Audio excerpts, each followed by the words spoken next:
Ezequias, porém, se humilhou por se ter exaltado o seu coração, ele, os habitantes de Jerusalém, e a ira do Senhor não veio contra eles nos dias de Ezequias. Teve Ezequias riqueza, glória, em grande abundância. Proveu-se de moradias para prata, ouro, pedras preciosas, especiarias, peixes puros, todas sortes de objetos desejados. Também proveu-se de armazéns para a colheita do cereal, do vinho e do azeite e das estrebarias para toda espécie de animais e de redis para os rebanhos. Edificou também as cidades, possuiu ovelhas e cabras em abundância, porque Deus lhe tinha dado muito melhores possessões. Também o mesmo Ezequias tapou o manancial superior das águas de Gion e canalizou para o ocidente da cidade de Davi. Ezequias prosperou em toda a sua obra. Contudo, quando os embaixadores dos príncipes da Babilônia lhe foram enviados para se informarem do prodígio que se dera naquela terra, Deus o desamparou para prová-lo e fazê-lo conhecer tudo que lhe estava no coração. Amém? Semana passada, irmãos, para que os irmãos que não vieram possam compreender a história de Ezequias, nós falamos sobre as vitórias de Ezequias, falamos quando nós vencemos as nossas batalhas. E é interessante que Ezequias é um exemplo de vencedor. Nós vimos que este homem, que veio de um pai que era cruel, que era um pai que andou longe dos caminhos do Senhor, Acais, um pai que levou até seus filhos à morte. Ezequias surge, ainda novo, e começa a governar, e ele anda nos caminhos de Deus. Ele é um rei que procura restabelecer a aliança, ele procura trazer de volta o culto, a adoração a Deus, ele restabelece a Páscoa, a celebração da Páscoa, e ele é um homem usado por Deus em todos os momentos.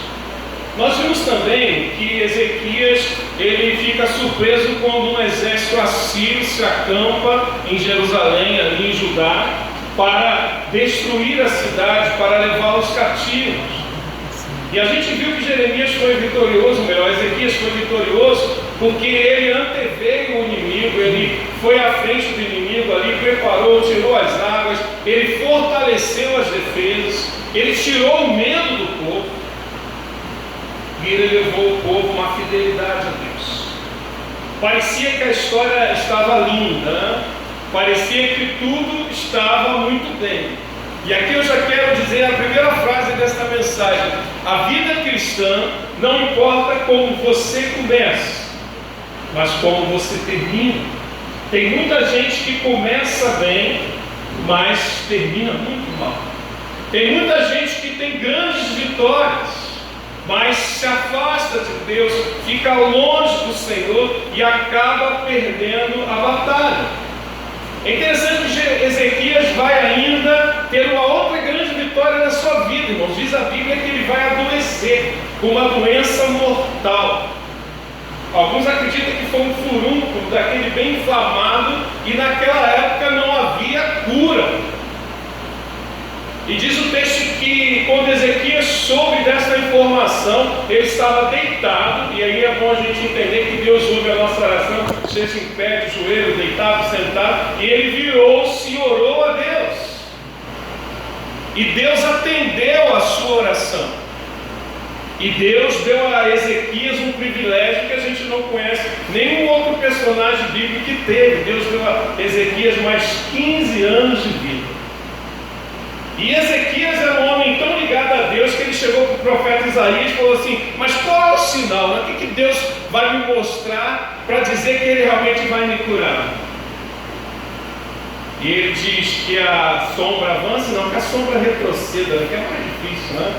E aquele milagre aconteceu, irmãos. Ezequias foi um homem vitorioso, ele vence o exército de Senaqueribe, ele vence uma doença cruel, mas agora ele vai caminhar para uma derrota. E é justamente justamente sobre isso que eu quero falar nessa noite. Por que nós somos derrotados? Eu quero falar como nós perdemos a batalha. Porque hoje engana-se quem acha que ser crente é uma vida só de vitória. Esses dias eu estava vindo e ouvi uma música dessas aí, né? Bem agitada, e é só vitória, o pessoal tudo cantando. Eu falei assim, opa, se fosse assim, seria ótimo, né? Eu queria ter essa vida de só vitória, eu queria ter essa vida em que a gente não perde nunca. No entanto, a Bíblia nunca escondeu de nós, está sendo filmado, né? Nunca escondeu de nós que nós temos momentos em que nós perdemos. E a vida de Ezequias era a vida de um grande rei, um dos maiores de Israel. Poderia ser uma vida completada, mas ele acabou cometendo um erro. E eu queria nessa noite, aproveitando a sua história, aproveitando que a Bíblia nos ensina sobre ele, perceber o que nos leva à derrota. E vocês vão perceber que a mesma coisa que levou Jeremias à derrota hoje, naquele tempo, é a mesma que nos leva à derrota hoje. Em primeiro lugar, irmãos, perdemos a batalha quando o nosso coração se exalta. Podemos repetir?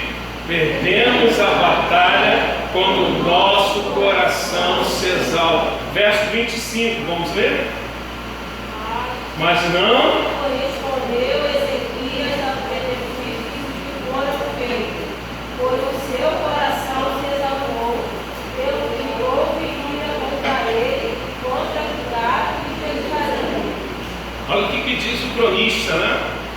Mas, embora Deus tenha feito grandes benefícios na vida de Ezequias, embora ele tenha tido grandes vitórias, embora ele tenha sido vencido até a própria morte, porque a doença era de morte, ele exaltou o seu coração. O coração de Ezequias se encheu de soberba, o coração de Ezequias se encheu daquele sentimento que a gente tem quando a gente acha que é melhor.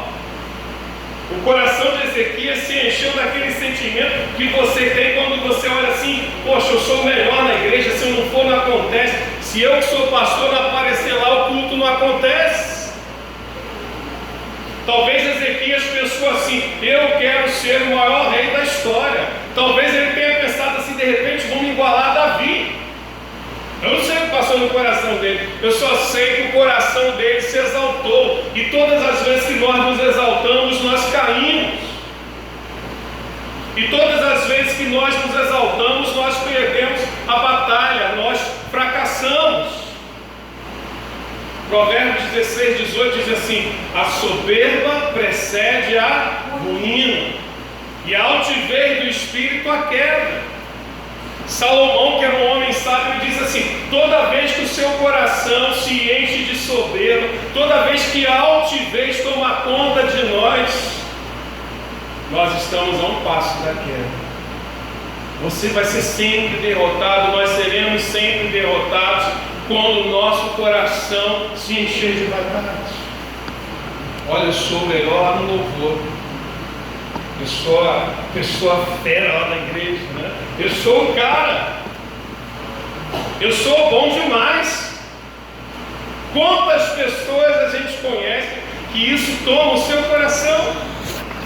E eu vou dizer uma coisa para você, não precisa estar num ambiente cheio de pessoas, não. Se tiver duas pessoas numa casa, dois irmãos, é bem provável que um se ache melhor do que o outro. É bem provável que a vaidade tome conta do seu coração. A Bíblia tem vários textos, meus queridos. Davi diz assim, Senhor, livra-me da soberba, porque então serei irrepreensível. Você quer ver o maior exemplo na Bíblia de quem quis ser além daquilo que ele tinha que ser? Abra sua Bíblia comigo lá em Isaías 14, 13 e 15. Vai falar do próprio diabo. Vai falar daquele que quis ser semelhante a Deus, igual ao Altíssimo. E olha o que aconteceu com ele. Ezequias poderia ter encerrado a sua carreira com vitórias. Mas ele vai enfrentar uma derrota para ele e para o seu povo, porque ele se afastou de Deus, porque o coração dele se encheu de vaidade. Isaías 14, 13, 15. Vamos lá? Tu dizias no teu coração: eu subirei ao céu, acima das estrelas de Deus, exaltarei o meu trono, e no monte da congregação me assentarei, nas extremidades do norte. Subirei das mais altas nuvens e serei semelhante ao Altíssimo. Contudo, serás precipitado para o reino dos mortos, no mais profundo do abismo. É interessante que Ezequiel também vai falar dessa prepotência que chegou no coração daquele anjo de luz, que segundo alguns intérpretes era um regente, um anjo que estava ali e fazia parte daquele louvor celestial, mas ele se encheu de vaidade. Ele diz assim: eu vou ser semelhante a Deus.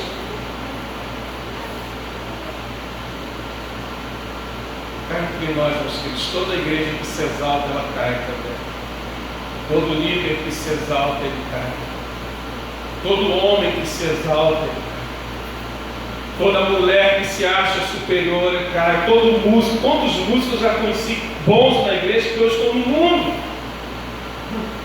Quantos grandes pregadores, pessoas que se encheram da glória que era de Deus. Ezequias ali, ele deixou de olhar para aquilo que Deus fez na sua vida, ele deixou de olhar para trás, para a história, ele deixou de olhar para o próprio pai, ele deixou de olhar para aqueles homens como o próprio Salomão, que na sua velhice corrompeu o seu coração. A vaidade, a soberba precede a ruína. Tem um personagem bíblico que ele diz que Deus colocou nele um espinho, uma dificuldade, para que ele não se enchesse de vaidade. Abra sua Bíblia comigo, 2 Coríntios 12, 7. O apóstolo Paulo, se você pegar aí no capítulo 1, ele está narrando de um homem que foi ao terceiro céu, de alguém que teve visões maravilhosas. E aí ele diz assim, ó: e para que não me ensoberbecesse com a grandeza das revelações, foi-me posto um espinho na cara, mensageiro de Satanás para me esbofetear, a fim de que eu não me exalte.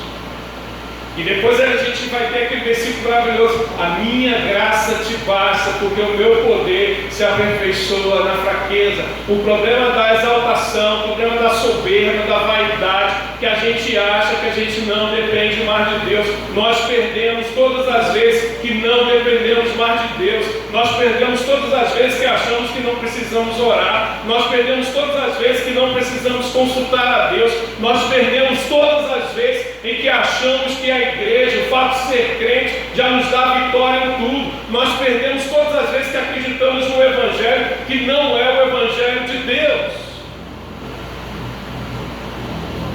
Não deixe que a soberba tome conta do seu coração. Não deixe que você venha a se encher de vaidade. Não deixe que isso tome conta de você como tomou de Ezequias. E mais para a gente vai ver um detalhe, né? O que levou essa vaidade, o que levou ele a fazer.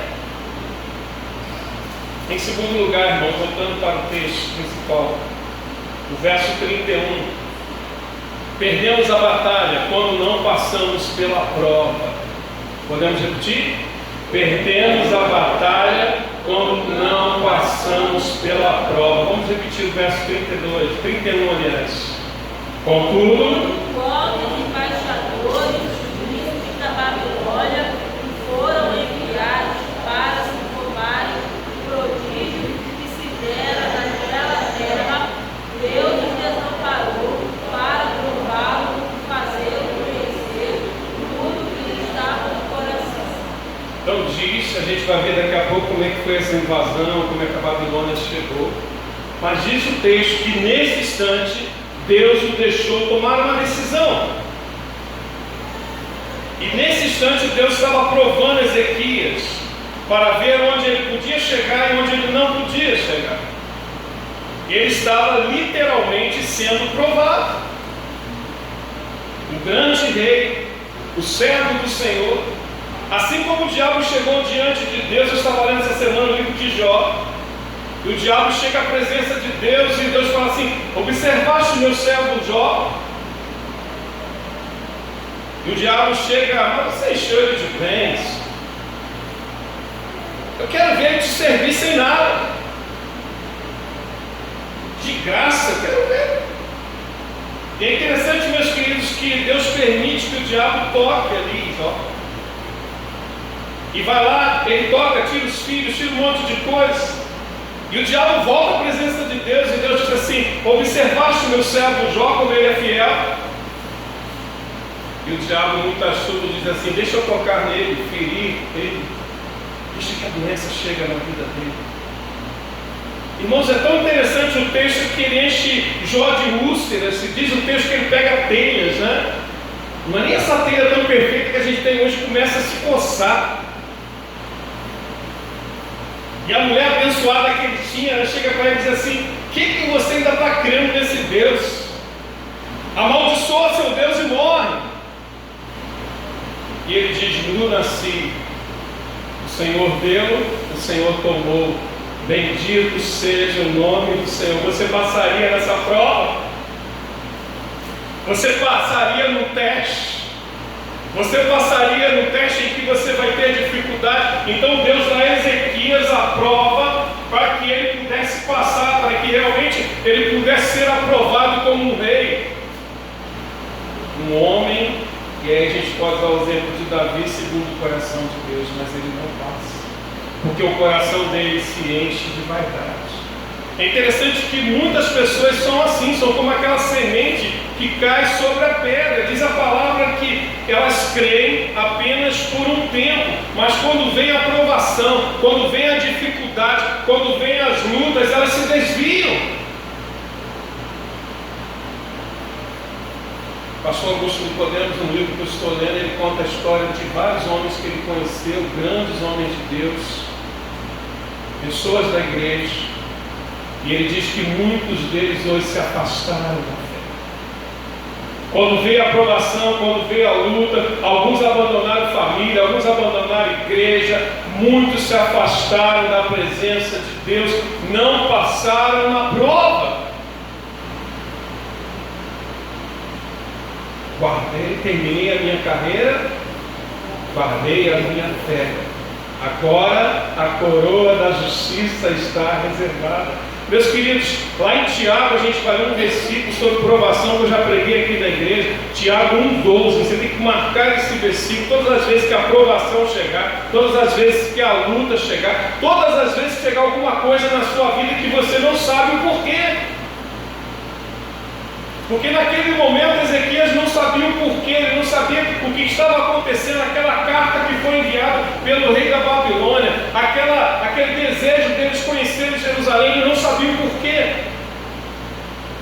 Todas as vezes que isso acontecer na sua vida, lembre-se desse versículo, Tiago 1,12. Vamos ler juntos? Bem-aventurado o homem que suporta com perseverança a aprovação, porque depois de ter sido aprovado, receberá a coroa da vida, a qual o Senhor prometeu aos que o amam. Amém? Você entendeu? Bem-aventurado, feliz, abençoado é o homem que suporta com perseverança a aprovação. Porque depois de ter sido aprovado, então a aprovação vem para nos provar, para sermos aprovados ou reprovados.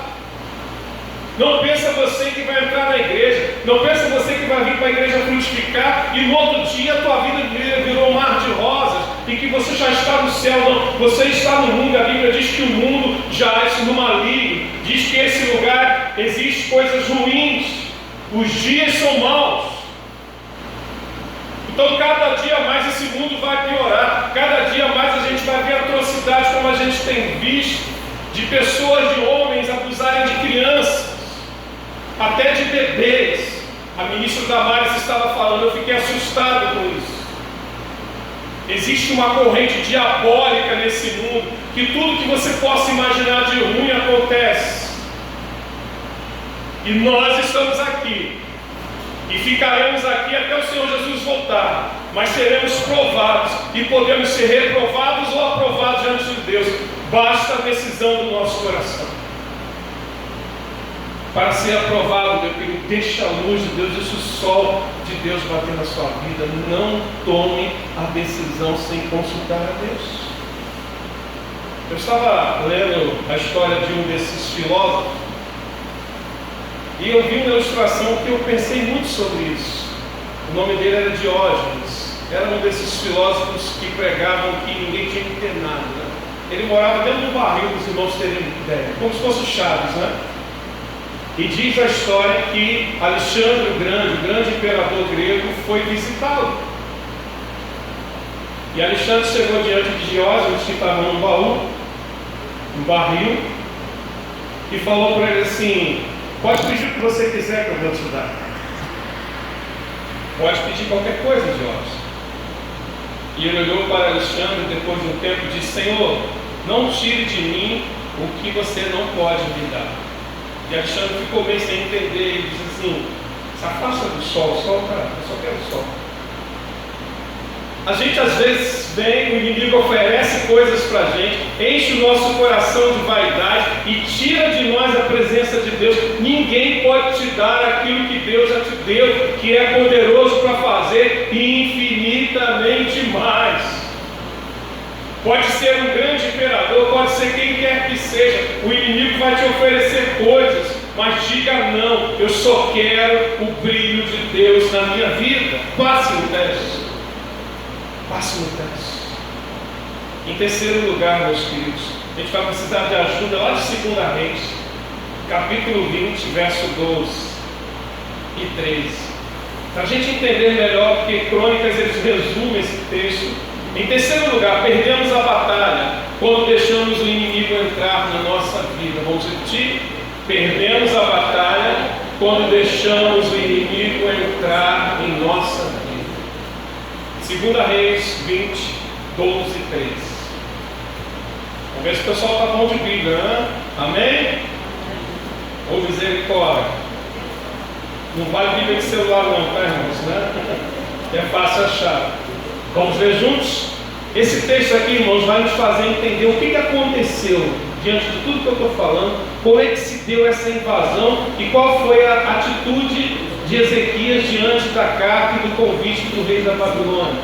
Vamos lá? Nesse tempo, Merodach-Baladã, filho de Baladã, rei da Babilônia, enviou cartas e um presente a Ezequias, porque soube que estivera doente.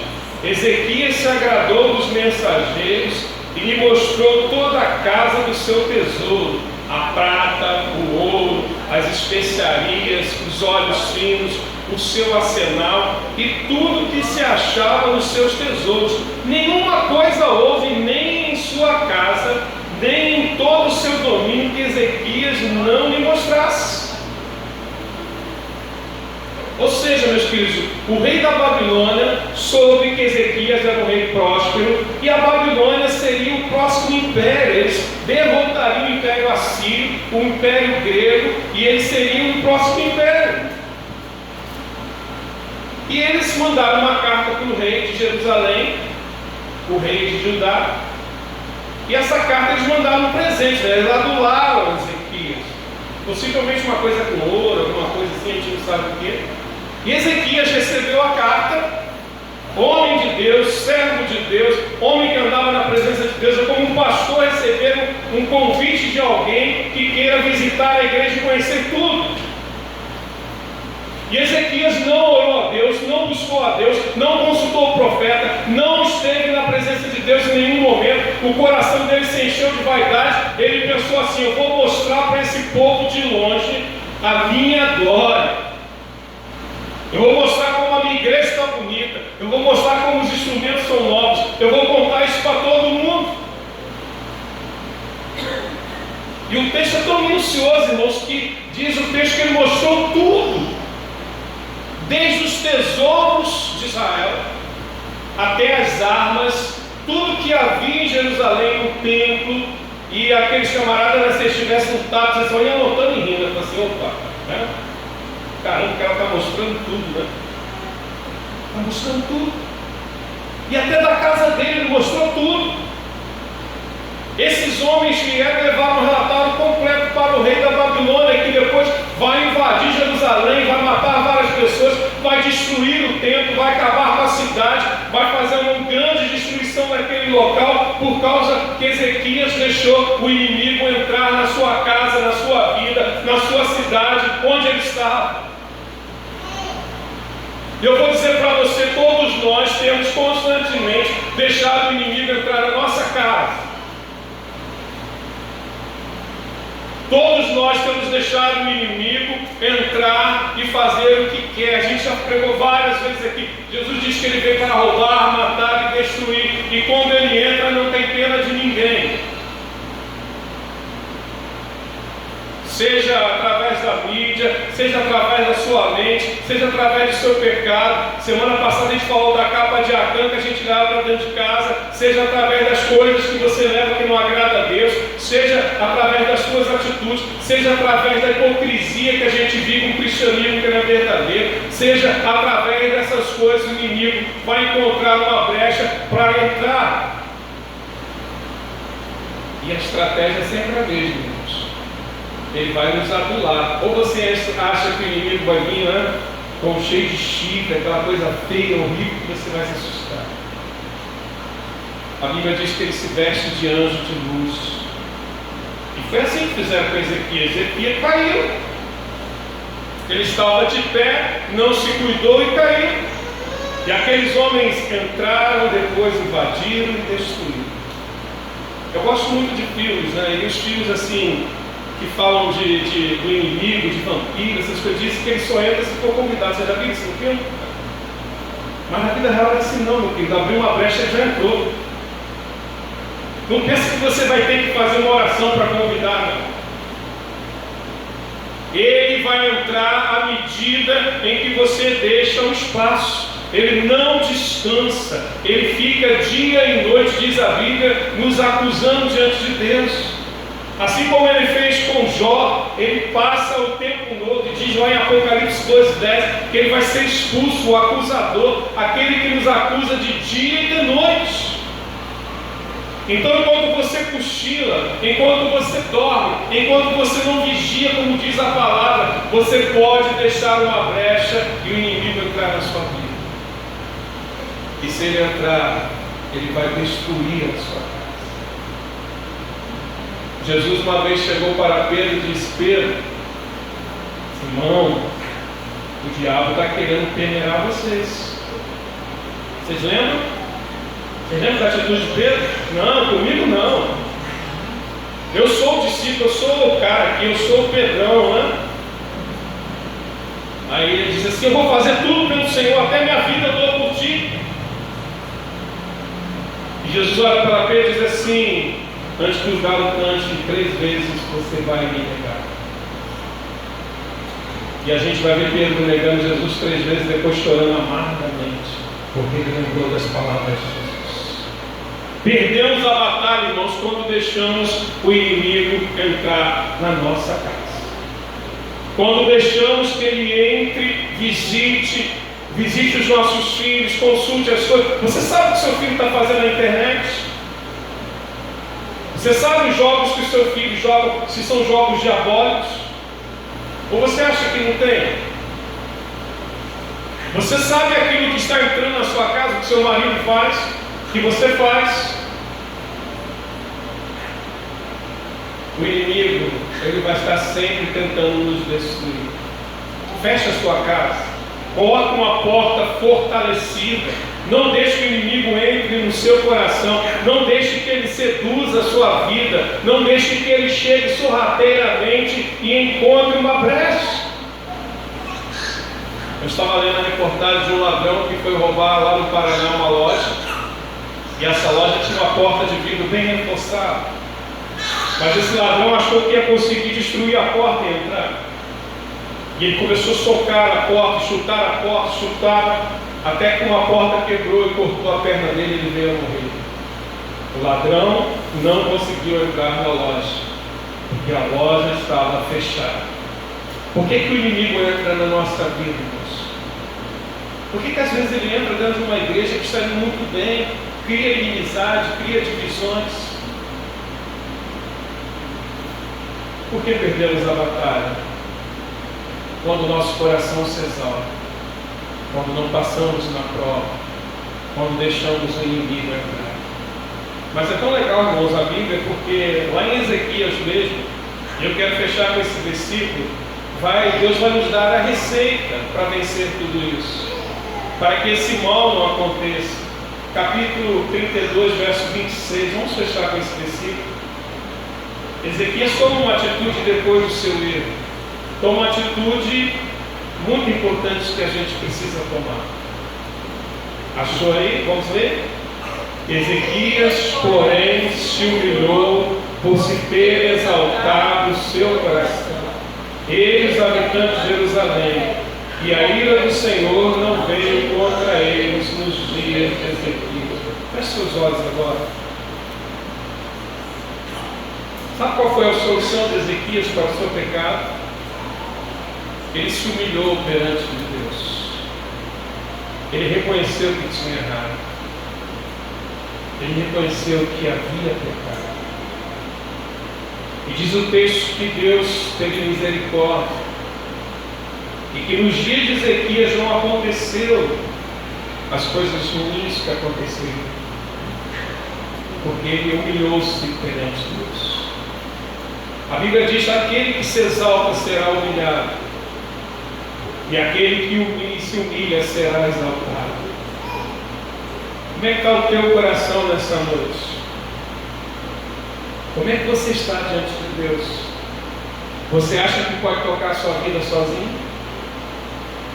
Você acha que pode dar conta da sua vida, da sua família, dos seus filhos? Você acha que pode vencer sem ter a ajuda de Deus? Passar na prova? Você já deu espaço para que o inimigo entre na sua vida, na sua casa? Quebrante o seu coração nesta noite. Fala para Deus assim: Senhor, eu quero me humilhar diante de Ti, Senhor. Eu quero, Senhor Deus, pedir que o Senhor venha encher o meu coração.